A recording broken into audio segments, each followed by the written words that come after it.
Chapter 5. The Wild West.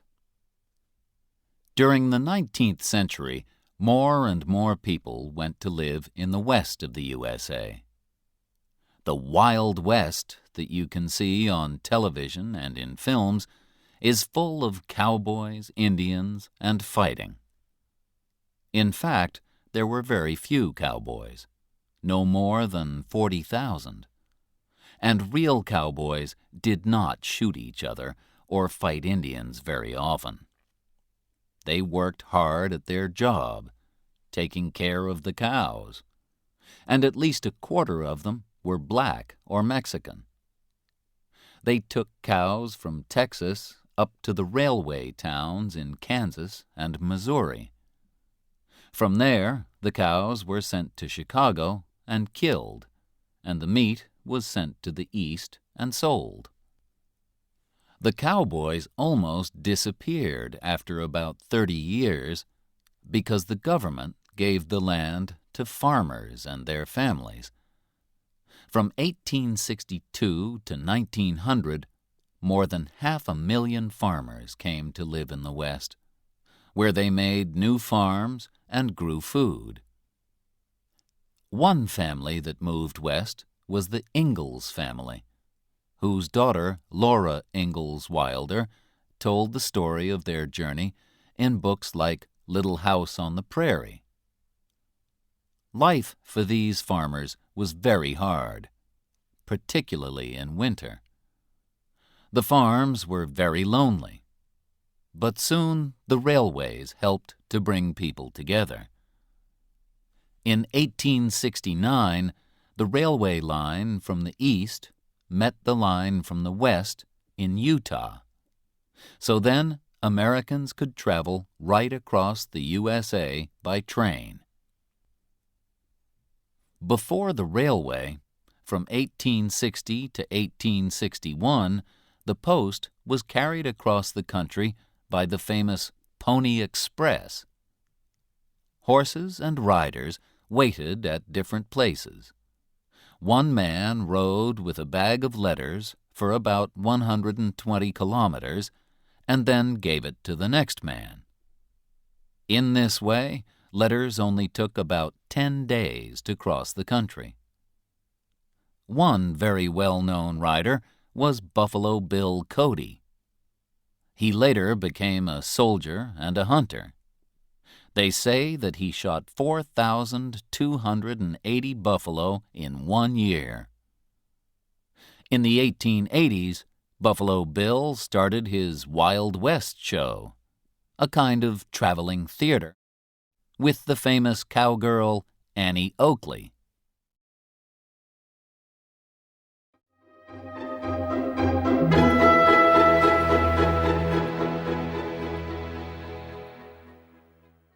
Chapter 6.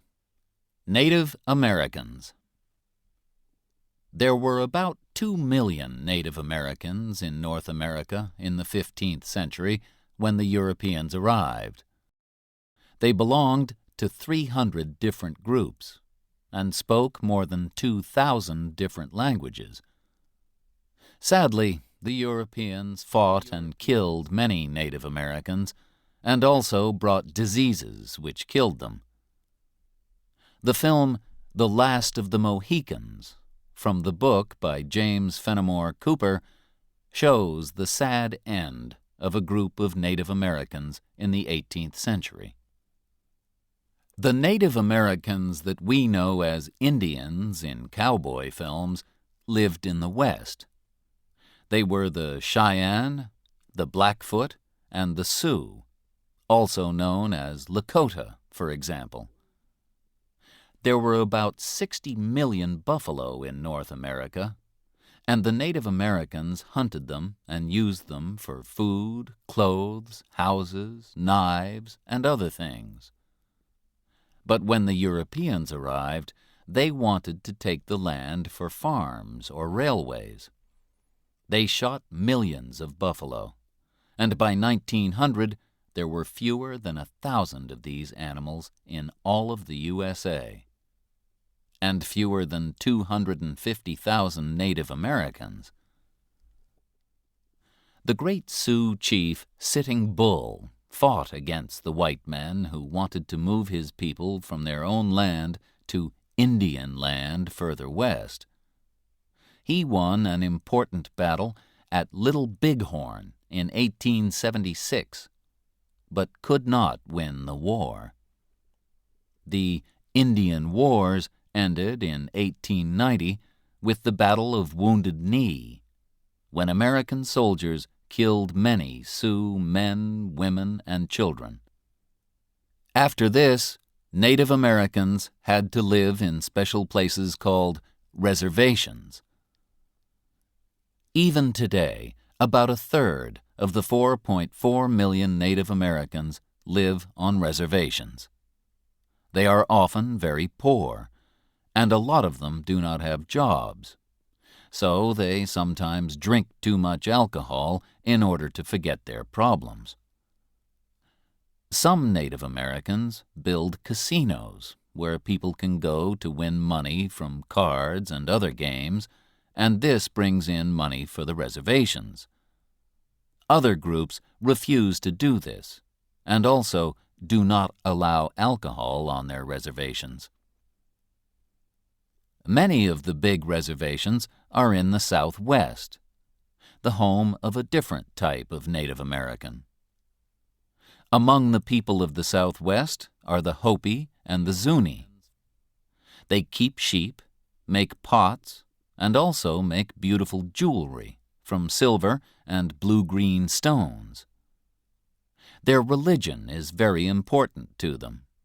Their dancing often has a religious meaning, and they make beautiful religious pictures. The biggest reservation, where 200,000 Navajo people live, is nearly 65,000 square kilometers. The Navajo make wonderful colored blankets. The Navajo language is very unusual. During the Second World War, the American Army used Navajo soldiers to send secret radio messages that the enemy could not understand.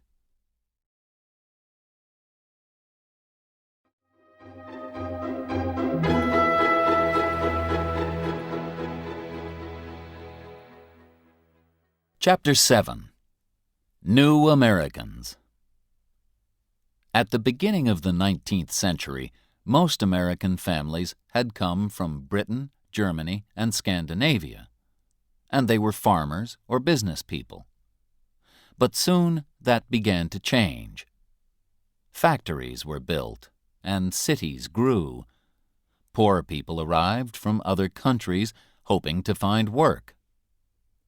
Between 1840 and 1900, about 5 million people came from one country, Ireland. Another 5 million immigrants came from Italy, and millions more from Russia, Poland, and other countries of Eastern Europe, hoping to find jobs and freedom. America kept an open door until 1924, and about 27 million people arrived between 1880 and 1930. They were often poor, had different religions, and had not been to school for very long. There was a lot of prejudice against them.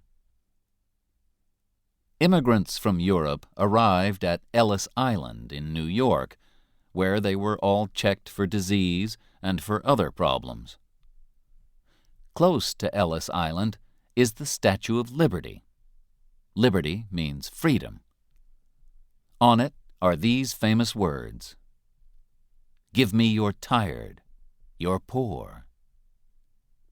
The statue welcomed the poor, tired immigrants who hoped for a happier life in the USA.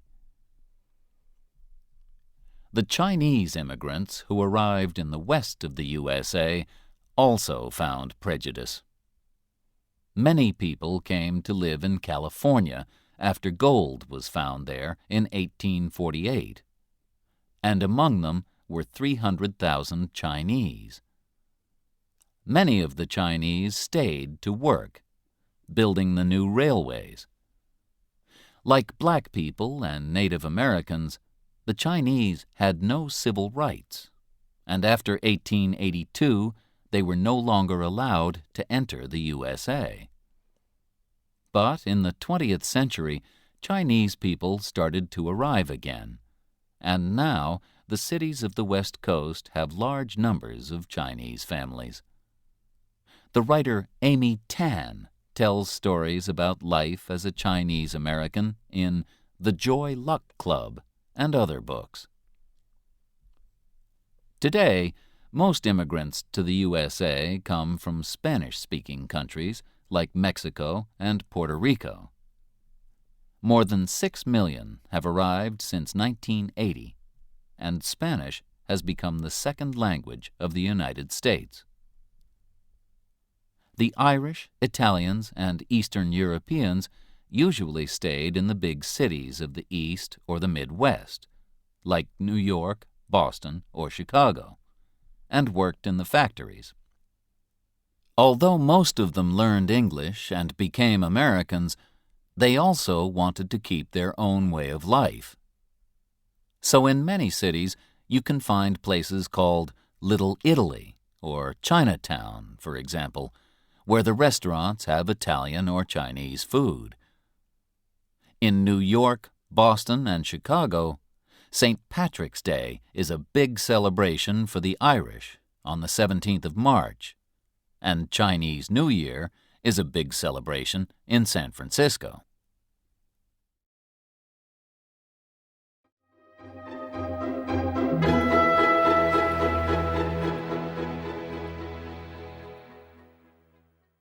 Chapter 8. Black Americans. Today, about 39 million of the 300 million people in the USA are black. They used to live mostly in the South, working in the cotton and tobacco fields. A story about the hard life of slaves, Uncle Tom's Cabin by Harriet Beecher Stowe, was very popular in the mid-19th century.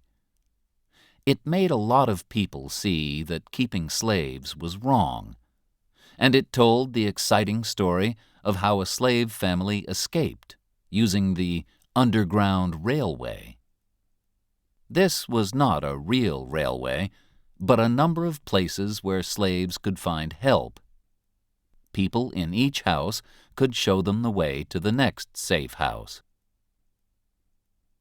Harriet Tubman and Frederick Douglass were famous slaves who helped many other slaves to escape from the South to the North using the Underground Railway.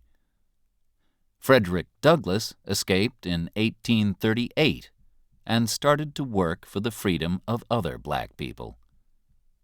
He had understood that in order to be free, he needed to learn to read and write, and he wrote a book about his life.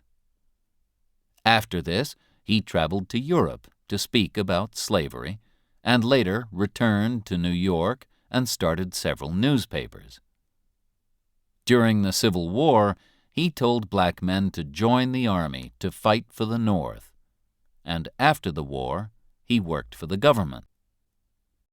Harriet Tubman traveled 140 kilometers to freedom in 1849 with the help of white people and free blacks. Although it was dangerous, she returned in order to help her family, and she bravely said, "I can only die once." In the 1850s, she helped more than 300 slaves escape. After the Civil War, white Southerners were angry that they had lost the war and angry that slaves were now free. They showed a lot of prejudice against black people.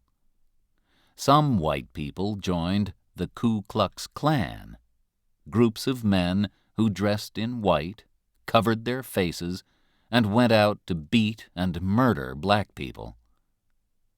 Black men could not vote until 1870, and even after they got the right to vote, they often did not use it because they were frightened.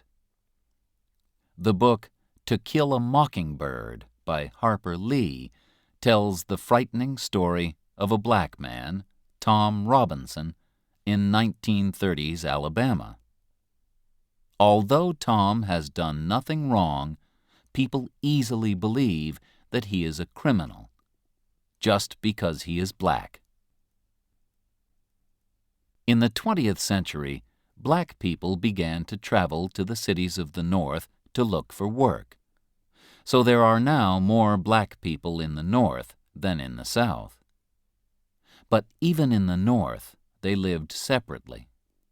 In the South, they had to sit separately on buses and eat in separate parts of restaurants. Until 1954, they also had to go to different schools. Then, in the 1950s, a churchman called Martin Luther King began to fight for the civil rights of black people. Groups of black people started to break the law, but not in a violent way. In 1955, in Montgomery, Alabama, a woman called Rosa Parks became famous when she refused to give her seat on a bus to a white man. Then more black people refused to use the buses, and the bus companies lost a lot of money. Black people also started to go into whites-only restaurants. In August 1963, 200,000 people met in Washington and heard Martin Luther King speak about the need for black people to be equal with white people. He began with these words, which have become famous: "I have a dream." Finally, in 1964, a law was passed which gave black people their rights, and Martin Luther King was given the Nobel Peace Prize. But in 1968, he was murdered in Memphis, and fighting started in more than 100 cities.